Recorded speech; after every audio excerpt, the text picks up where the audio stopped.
All right, it's time to enter the Goblin Cave as I continue my narration of B2, the keep on the Borderlands. Let me pause this a second. Okay, we are going to be reading from Cave D, rooms 17, 18, the secret door into the Ogre Cave, also rooms 19, 20, and 21. 20 is where the Goblin leader is. It's a very dangerous encounter, especially if they end up in a skirmish here in 19, because you've got the leader here, the guards here will also come. This can be very bad place to get into a fight. And of course, this is dangerous if they get the ogre involved. And this is not dangerous, but if they go up the stairs here, 23 is now you're in the hobgoblin area. And the hobgoblin area is much tougher, as the hobgoblins are 2.5 feet taller and significantly stronger. Yet they still don't have a damage bonus with their weapons. When we look at the goblins, Gary's got them as well. Actually, let me read the module because the module reads slightly differently. Dex 11, that's important to know. AC 6, hit die 1-1, hit points 3 each. He does not give the damage for weapons. He has them with small javelins and I think short swords. And actually, he doesn't even say. Well, maybe he does it at certain points. When I read it, we'll get to it.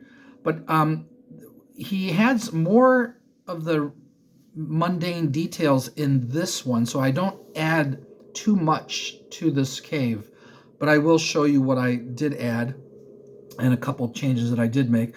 Of course, changing from Beckme or first edition AD&D, where your characters could have 1, 2, or 3 hit points, where in my system the lowest you can have is 4. It's my minimum for magic users is 4 hit points, or possibly even 5. And then fighters have a minimum of 7. So these guys also will be slightly bumped, just like all the monsters in this place have been slightly bumped by me. I don't want to overdo it, but I did want to give the information here. My goblins in this cave have 5 to 6 hit points, and like the orcs, they use poor quality weapons. In this case, short swords or small javelins, which is the same as a small spear, or a short bow. So they do D6 -1. Their physical stats are 10 across the board, with 6, 6, and 4 with their mental. Females are, I give only 3 hit points. And if you want them to fight, the same as the orcs, knife or dagger, D3 or D4 -1. And their stats, again, I'm approximating 8, 9, 8, 6, 6, 4. And I know this is not the order. It should be strength, intelligence, wisdom, dexterity, con, and charisma. But this is easier. This makes more sense to me. Physical and mental. So I actually agree with Wizards of the Coast in this. But it doesn't matter. You can put them in any order you want. And then for me, the treasure carried goblins D10 -3 copper pieces, and the females D6 -3 copper pieces. I'll get to the other changes starting there with 17 as we get into it. But let's get into it, shall we? Turn that up maybe a little more. All right. The natural cave, Cave D, Goblin Lair.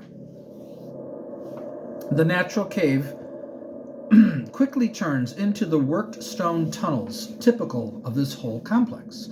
The passageways here are very busy, and for every 10 feet, I like this, it's kind of funny when you think about it, and for every 10 feet distance covered by the party, there is a 1 in 6 chance that they will encounter a group of goblins. See below. So again, the passageways here are very busy. Okay, check each time the party travels 30 feet, parentheses, a 3 in 6 chance, and close parentheses, until wandering goblins are encountered. Then check no further. So I guess after they're encountered, the place is no longer very busy. That's all I can come up with. Obviously, I'm just being a little silly here. When an encounter occurs, the entire bunch of goblins will attack and cry out an alarm, briark, at the same time.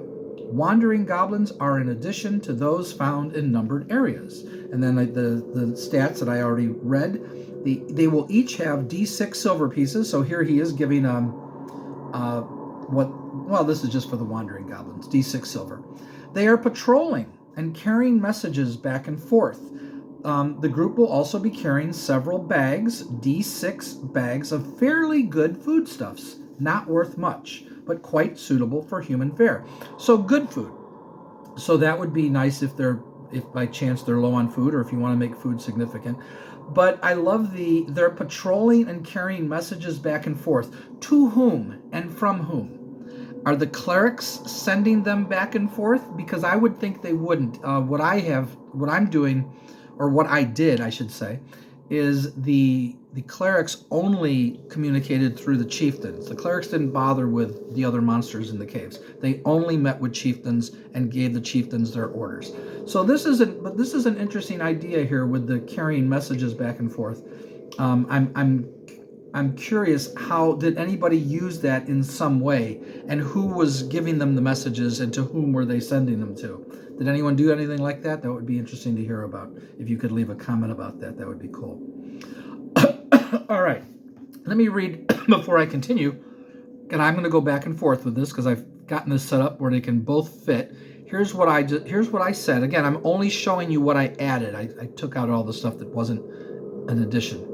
These goblins, I think you can read that, generally don't like being here, as they feel threatened by the orcs, let alone their larger cousins, the hobgoblins. But the clerics told them the ogre will protect them, which he does when they pay him. So now they've become a little more bold, and the other creatures mostly leave them alone now, for fear of the ogre destroying them. All right, with that, and I thought that was just an interesting way of looking at these goblins and how this will work. Let's read 17. Guard chamber. Again, this will not read exactly the same as I'm reading from the module. I'm reading from the module. This is the PDF. It is not exactly the same, which is weird. I don't know why it isn't. 6 goblin guards with javelins and clubs, DX11, AC, same stats, are alertly watching both passages here for intruders of any sort, including hobgoblins from the south, which they would.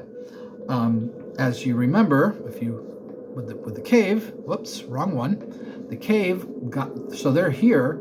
The goblins from the south, the hobgoblins might come down these stairs. That's why they're watching there. So that makes sense, and I like that. Actually, that would be a great encounter. Have hobgoblins come in and start fighting with the goblins.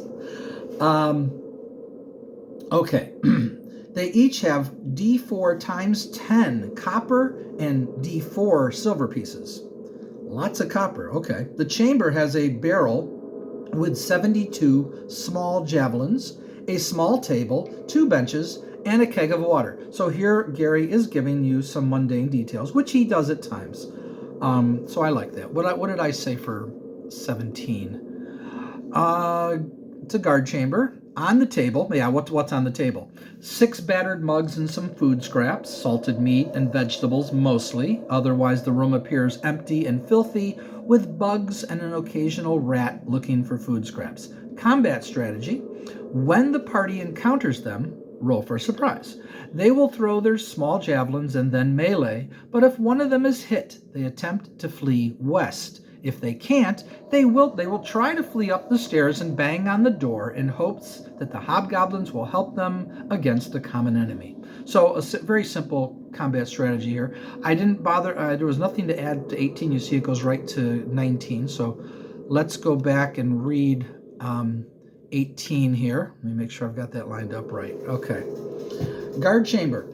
This is the same as 17 above, except the goblins watch mainly to the east. If there is a cry of Briark, and he puts in parentheses, similar to Hey Rube, which is basically like a slandering somebody, I think. It's like calling somebody a country bumpkin or something like that. I Googled it, Hey Rube. That's what I thought Briark just meant attack, which I think it does. 2 of these guards, if there is a cry of Briark, 2 of these guards will rush to the secret door, toss a sack with 250 gold pieces in it to the ogre. I'll get back to that in a second. E22 below, and ask him to help them. The ogre will accept the payment and will enter the goblin's lair and move to attack intruders immediately, if possible. The sack of gold coins is hidden in a water barrel in the corner by the secret door. Okay, problem number 1. 250 gold. The goblins have a sack with 250 gold just sitting there.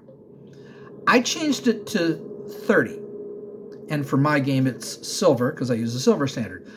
But even that is a lot of money for goblins sitting around. That's what you would find possibly in the chieftain's room. So I just thought it was odd that there's just this sack of 250 gold.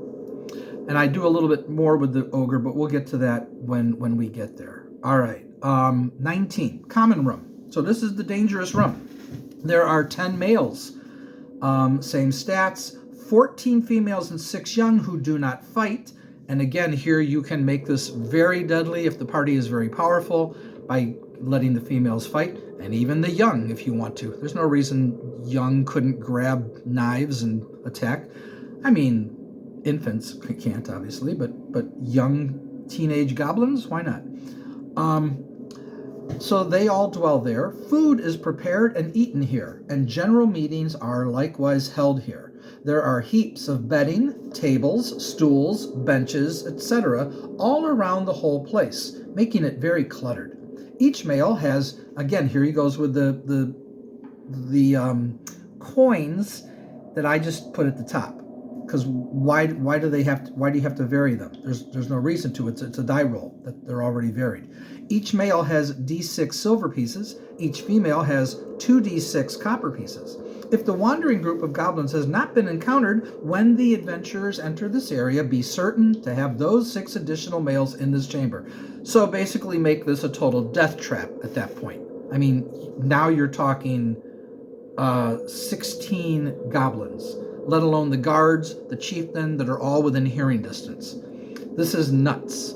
So it's quite deadly. What did I say with 19?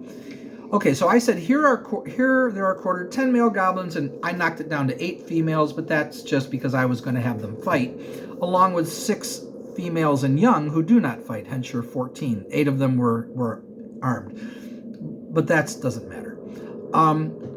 Room description. He doesn't mention it, but there is a niche in the south wall. I think that was on the cave 19 right here. There's a little niche right there. So I said the niche in the south wall is used as a fireplace. On the tables are the usual mugs, plates, pitchers, and food, vegetables, salted meat, cheese, bread, which is, again, these are always going to be basically the same because they would all eat basically the same stuff. With a pitcher of water and one of cheap wine, as usual, the place is a stinky mess. Combat strategy. Any battle here will alert the guards at area 20, who will move and fire arrows after alerting the chief. The 4 goblins at the intersection near area 21 will also move to attack. Now, Gary gave the guards 7 hit points. So they're tough even for this scenario. They're not weak like 3 hit point goblins. The females and young will attempt to flee outside if able, as will the males, but only if the battle turns against them.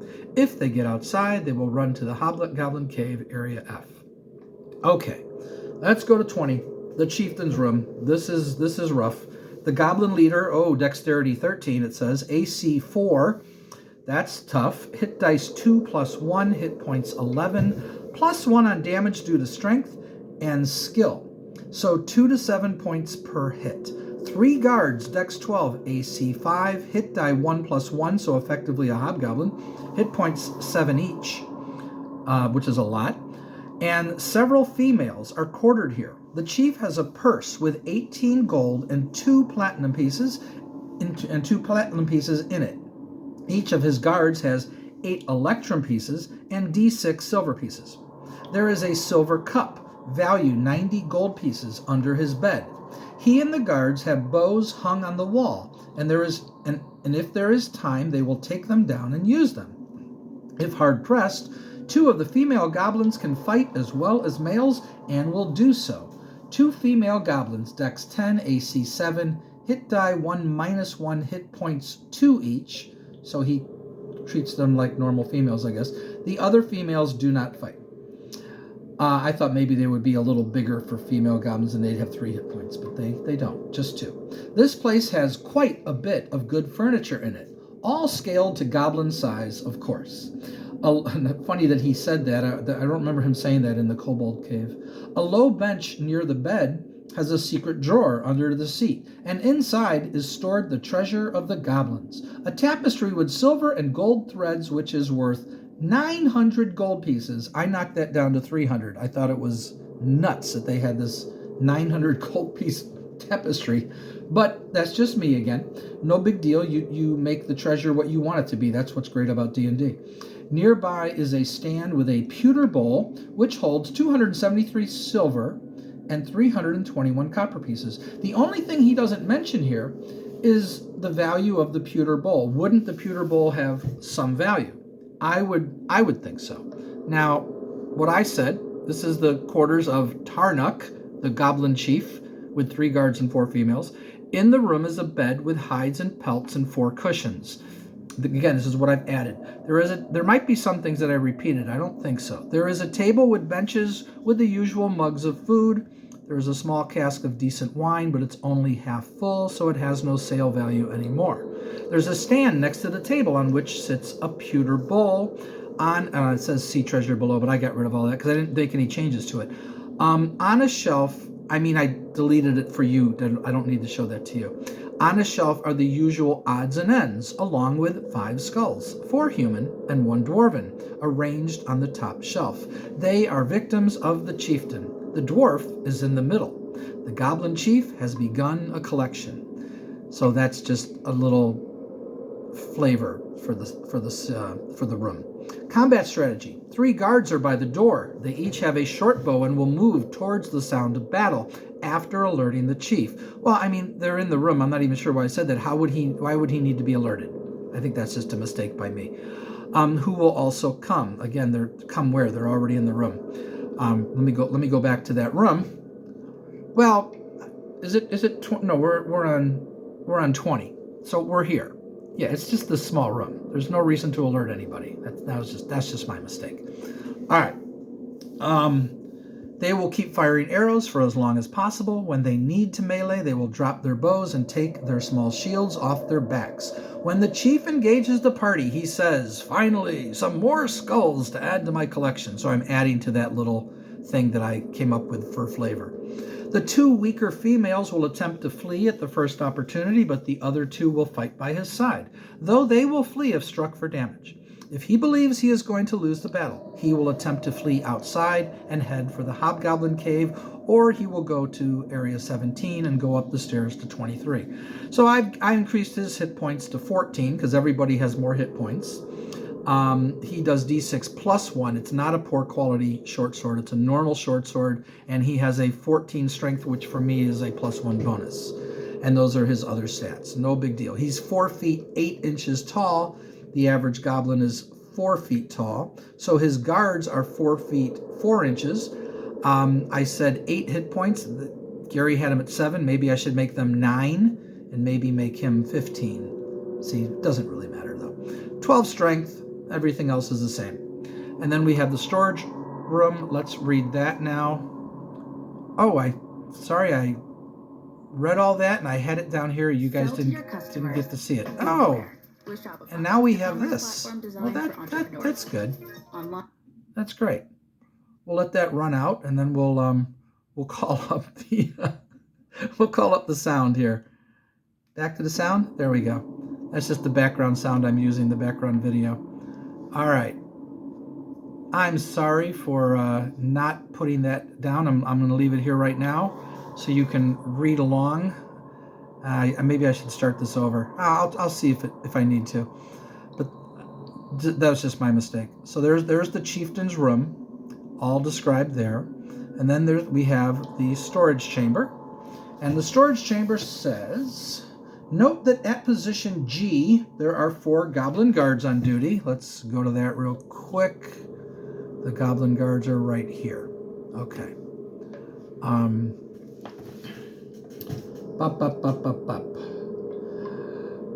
And they have 4 hit points. These guys, not 7. These guards aren't as big. Armed with ready light crossbows and swords. Many bales, boxes, crates, barrels, and sacks are stacked and heaped in the large chamber. They contain cloth, food, beer, and wine. See, he really gets into the specifics like I tend to with these room descriptions. All of no special worth. I made the, well, I'll show you just very little for the cloth. I gave a little value. The hard-working but not too bright goblins continually bring supplies of stolen and looted goods to this place.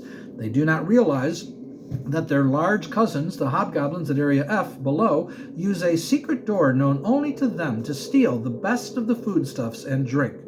If the adventurers stay in this chamber for more than one turn, a party of 4 hobgoblins will come through the secret door. And he's got their stats as Dex 10, AC 6. You've got it right there. Hit dice 1+1, hit points 6. 1 attack, 1 to 8, +1 on morale. They're less likely to flee. Saves versus +1 on morale and saves versus fear. Okay, so +1 saving throw versus fear. Each carries D4 gold pieces. That seemed a little odd to me, but okay. I guess so. I guess that's not a big deal. Did I say anything different? The guards will move at the sound of battle. Otherwise, they're usually sleeping or grabbing bites to eat in the storage room. In the southern part of this room are 4 bales of cloth worth 5 silver pieces each. The boxes have salted meat. The sacks have bread and grain. The crates have rations and vegetables. The barrels have beer, wine, and water. All are barely fit for human consumption. Okay, I didn't add anything with the Ogre Cave. I'll just read it, but here's what I say, and I've named the Ogre Ruck Ruck. I thought that was a fun ogre name. When the clerics found Ruck Ruck in the forest, they were able to easily persuade him to come serve them in exchange for a nice cave, food, and treasure. They told him that he is to protect the goblins from the bigger creatures here, but don't kill any of them. Just scare them off if they attack the goblins, which he enjoys doing. Ruck Ruck is very happy here, especially when he gets coins from the clerics and the goblins too. Now remember, they said 250 gold. I changed it to 30. I think that makes more sense. Now does this go up here too? It also includes up here. So I will switch over when we get to 22. All right, Ogre Cave. Persons entering this place will notice a strong, sour odor. Oh yeah, what I said was when the goblins give him 30 gold pieces, and he'll join the battle. If the party gives him an equal amount or more, he'll turn around and go back in his cave and say, "Oh, okay, I won't attack you then." Basically, that's what I thought would be more interesting. You could get into a whole thing with the goblins giving the ogre money and the players giving the ogre money if they don't want to take on the ogre. Thought that might be a fun thing to do. Oh, and before I read the Ogre Cave, I should say the DM note, goblin losses cannot be replaced. If they are being soundly defeated by intruders, the goblins will attempt to hide or flee east. Those who do so will go from Area 17 to Area 23. Inform the hobgoblins and join forces with them. So adjust encounters appropriately. Ogre Cave. Persons entering this place will notice a strong, sour odor, and then notice what appears to be a huge bear sprawled asleep in the southwestern part of the cave. This is nothing more than the skin of a huge bear, which the ogre killed and uses as a bed, making it more comfortable by heaping leaves underneath. The ogre sits in the eastern portion of his lair, and noise will certainly bring him ready to do battle. This huge ogre has AC 4 due to another thick bear skin he wears for protection. That's an interesting way of increasing his armor class.